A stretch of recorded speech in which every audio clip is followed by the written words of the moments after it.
চাকরিকালীন সময়ে বিগত ২০১২ সাল থেকে ১৪ সাল পর্যন্ত আমি সোশ্যাল মিডিয়াতে একটি বিশেষ গোষ্ঠী কর্তৃক অবিরত এবং ক্রমাগত অপপ্রচার এমনকি ব্যক্তিগত চরিত্র হননের অপচেষ্টার শিকার হয়েছি। সাম্প্রতিক পত্রিকান্তরে আমার এবং আমার পরিবারের বিরুদ্ধে কিছু খুবই আপত্তিজনক ও মানহানিকর অসত্য এবং বিকৃত সংবাদ প্রকাশিত হয়েছে। সেই সংবাদের সূত্র ধরে অন্যান্য কতিপয় আউটলেট একই ধরনের সংবাদ পুনরাবৃত্তিক্রমে পরিবেশন করেছে। তবে উল্লেখযোগ্য বিষয় এই যে দেশের মেইন স্ট্রিম অর্থাৎ মূলধারার প্রিন্ট এবং ইলেকট্রনিক মিডিয়া এই অসত্য এবং মানহানিকর বিকৃত সংবাদ পরিবেশনে তেমন কোনো আগ্রহ দেখায়নি। মূলধারার সেই সব প্রিন্ট এবং ইলেকট্রনিক মিডিয়ার সাংবাদিক বন্ধুগণের প্রতি আমার এবং আমার পরিবারের অনেক অনেক কৃতজ্ঞতা।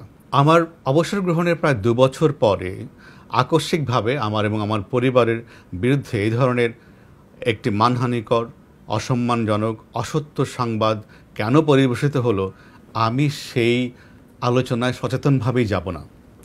তবে এর কারণ রাজধানীর সকল সাংবাদিক এবং সচেতন মহলের মুখে মুখে। আপনারা জানেন যে বিগত ১৪ বছরে প্রথমত ঢাকা মহানগরীর পুলিশ কমিশনার হিসেবে এই মহানগরীর সকল সম্মানিত নাগরিকবৃন্দকে আমার সেবা করার সুযোগ হয়েছে। তৎপরবর্তীতে ডিজি র্যাব হিসাবে এবং আইজিপি হিসেবে সমগ্র দেশবাসীকে সেবা প্রদানের আমি দুর্লভ সুযোগ পেয়েছি।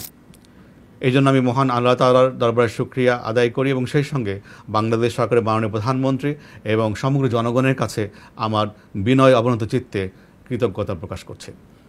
আমি বাংলাদেশ পুলিশ সার্ভিসের জ্যেষ্ঠ পদগুলোতে একটানা ১৪ বছর এবং সব মিলিয়ে প্রায় ৩৫ বছর সরকারি চাকরি করেছি।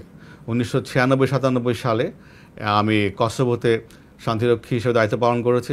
২০০১-২০০০ সালে আমি আবার পুনরায় শান্তিরক্ষী মিশনে কাজ করেছি।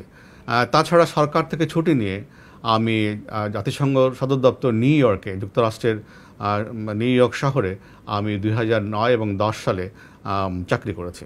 যেহেতু আমি পাবলিক এক্সচেকার থেকে ব্যয়িত অর্থে স্কুল, কলেজ, বিশ্ববিদ্যালয়ে পড়াশোনা করেছি, প্রায় ৩৫ বছর রাষ্ট্রের বেতনভোগ কর্মচারী হিসেবে কর্তব্য পালন করেছি, সেহেতু ব্যক্তিগত দায়বদ্ধতার অবস্থান থেকে প্রকাশিত সংবাদের প্রেক্ষিতে প্রকৃত সত্য এবং তথ্য তুলে ধরা আর একটি নৈতিক তাগিদ আমি ভিতর থেকে অনুভব করছি।